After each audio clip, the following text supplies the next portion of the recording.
जिस अंदाज से हमारे रब ने, मैं ये गुजारिश करता हूँ अपने दोस्तों की खिदमत में, जितनी तवज्जो के साथ, इस कदर शफ़क़त और प्यार के साथ हमारे रब ने हमें तख्लीक फरमाया है, क्या कभी उतनी मोहब्बत के अंदर डूब के हमने अपने रब को सजदा किया है?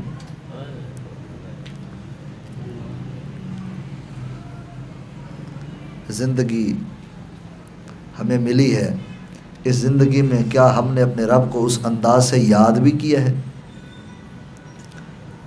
जिस अंदाज से हमारे रब ने हमें तख्लीक किया है? कितनी मोहब्बत से हमें बनाया है उसने।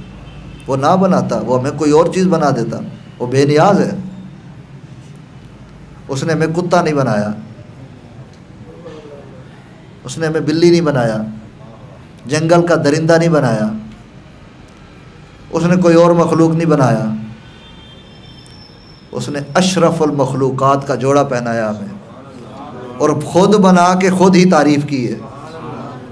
और फिर सबसे बड़ा एहसान ये है कि उसने हमें अपने महबूब के ग़ुलामों में भेजा है। कलमा तैयबा की हिदायत भेजी है, कुरान भेज दिया, अज़ानें और नमाज़ें हमें अता फ़रमाई।